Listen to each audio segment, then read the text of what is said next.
Welcome to How To with J&A. Today we're looking at how to use this manual sausage maker or sausage stuffer. So I bought this from Amazon and there's another video on the unboxing. So if you want to see it unboxed, then please have a look at that video as well.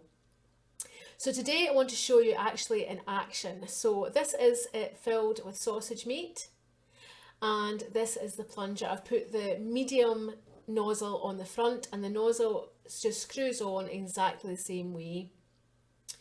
So you just want to twist the plunger cap until it goes all the way to the bottom, and then you just want to screw it on. So the first thing to say is that it's very sturdy and solid plastic and very easy to use because the thread of the screw cap is very thick, and you can see the plunger thread is also very thick. Then you want to add your sausage casings. So these are made from lots of different materials and these ones are collagen.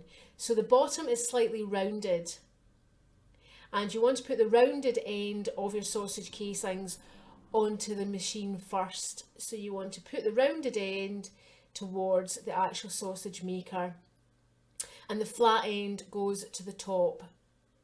And that makes them work because they have to unravel in a certain way. So you just want to tie a little knot in the top so the sausage meat doesn't just fall out the other end.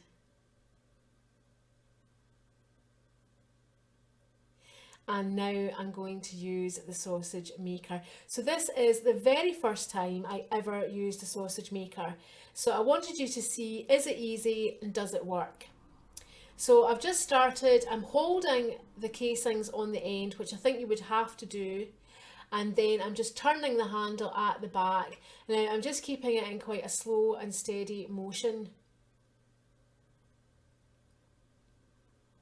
Just fixing the camera. So you just want to hold the casings and then I'm just turning the handle and I'm letting the sausage meat pull through at a steady pace. Now you don't want to fill sausage casings too tight because they can burst, and you also don't want them too loose because your sausage becomes misshapen. So this is a homemade Italian sausage that I'm making today, and it's got lots of nice Italian herbs and spices in it. So you see the handle in the middle. I wouldn't really recommend that you use that handle because as far as I can see, the casings would just fall off the end. I don't know if there's other ways you can do it, but I found this was the easiest way to actually use it. So you can see for a very first time at making sausages ever in my whole life, it's actually working really well. So I found it was really easy to use and I was actually surprised at how successful I was just to start with.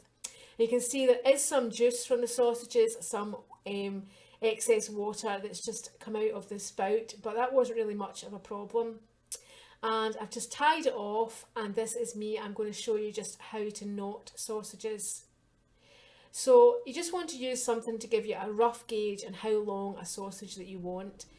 So you just want to pinch the middle of where you want the break to be. So again, I'm just going to measure up. But what I found was the first sausage wasn't as long as my spoon, so I'm just sort of roughly doing it. So as I say, this is very first time sausage making, so you have to forgive the method of tying sausages, but it did actually work really well. So you just want to keep pinching it as you go down the line, and you want to make them all roughly the same size. So at this point I was a bit concerned that the sausage skin may break. Now it will depend on the sausage skins that you've bought as to how easy this works. But for me, first time using collagen sausage skins, it really worked easily.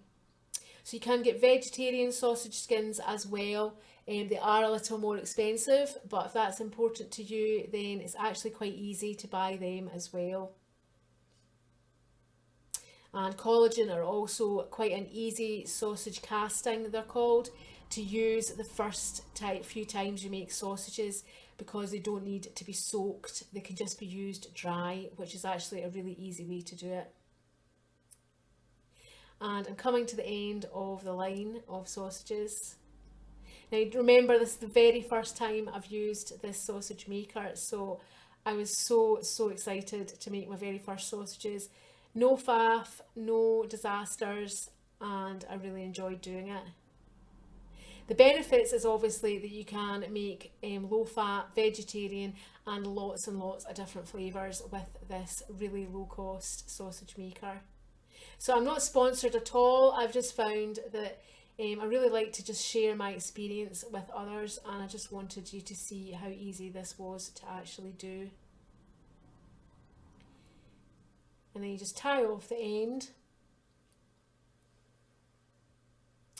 And this is my first ever sausage pile. So that's then piled up, and I was so chuffed. I couldn't believe I'd actually made my own sausages very quickly without much instruction. So these were the cooked up sausages, which were super tasty, and we had them with nice bread rolls. So thanks again for watching, and please give us a thumbs up and like this video, as well as subscribing to get notifications of new videos. You can also become a patron to support us in our work, and there's information below on how to do that. Thanks again. Bye.